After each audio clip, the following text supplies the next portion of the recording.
বাংলাদেশে health care সিস্টেমটা ভেঙে পড়েছে।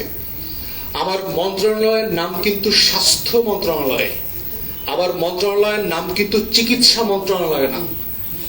স্বাস্থ্য মন্ত্রণালয় মানেটা কি? যে আপনি এমন একটা ব্যবস্থাপনা তৈরি করবেন রাষ্ট্রে যেখানে আমি অসুস্থ হব না, আমি জন্ম থেকে অথবা জন্মের আগে থেকে স্বাস্থ্যবান হয়ে সুস্থ হয়ে পৃথিবীতে আসব, আমাকে অসুস্থ হতে হবে না। এবং আপনি মহল্লায় দেখেন, আমরা যেহেতু লম্বা সময় বাইরে ছিলাম, প্রত্যেকটা মহল্লাতে খাওয়ার দোকানের থেকেও, মুদির দোকানের থেকেও দেখবেন ওষুধের দোকান বেশি। আপনি যে কোনো একটা মহল্লা, আপনারা তো সাংবাদিকতা করছেন, আপনারা একটু সেগুন বাগিচাতে একটু ঘুরে দেখেন, যে পরিমাণ ওষুধের দোকান আছে সেই পরিমাণ মুদির দোকান, গ্রোসারি শপ, খাওয়ার দোকান, রেস্টুরেন্ট আছে কিনা।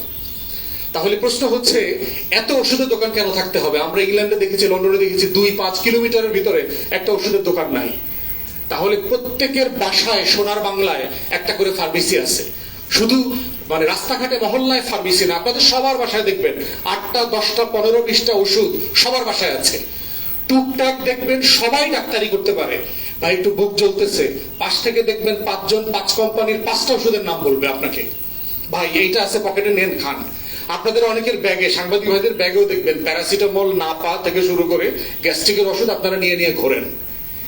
তাহলে আমার মন্ত্রণালয়ের নাম হচ্ছে স্বাস্থ্য মন্ত্রণালয়, কিন্তু পুরো জাতি আমরা অস্বাস্থ্যকর এবং অসুস্থ জাতি আকারে বড় হচ্ছি। এবং সরকারের কাজ হচ্ছে শুধুমাত্র আমাকে ওষুধ খাওয়ায়া, ডাক্তার দেখায়া, হাসপাতালে নিয়ে সুস্থ রাখা। এইটা তো প্রসেস হইতে পারে না।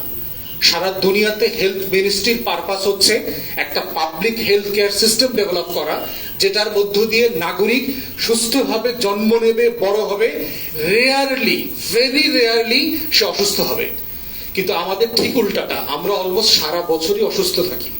এবং দেখেন, সিপিডি থেকে শুরু করে গবেষণা প্রতিষ্ঠানগুলো কিন্তু বারবার বলেছে যে আমাদের অসুস্থতা, আমাদের ওষুধের ব্যয়, আমাদের ডাক্তারদের খরচের কারণে অভাব অনটন কিন্তু বেড়ে গেছে। কারণ একটা মধ্যবিত্ত পরিবারের 25 থেকে 30% আয় ডাক্তারের পিছনে, ওষুধের পিছনে খরচ করতে হচ্ছে। তাহলে সে রুটি রুজি ছেলে মেয়েদেরকে খাওয়া দাওয়ার ব্যবস্থা বন্দোবস্ত করতে কিভাবে করবে? তাই আমরা এই জায়গাটা থেকে বারবার যেটা বলার চেষ্টা করছি, যে সরকারের একটা সিরিয়াস ইনভেস্টিগেশন হওয়ার কথা, দরকার।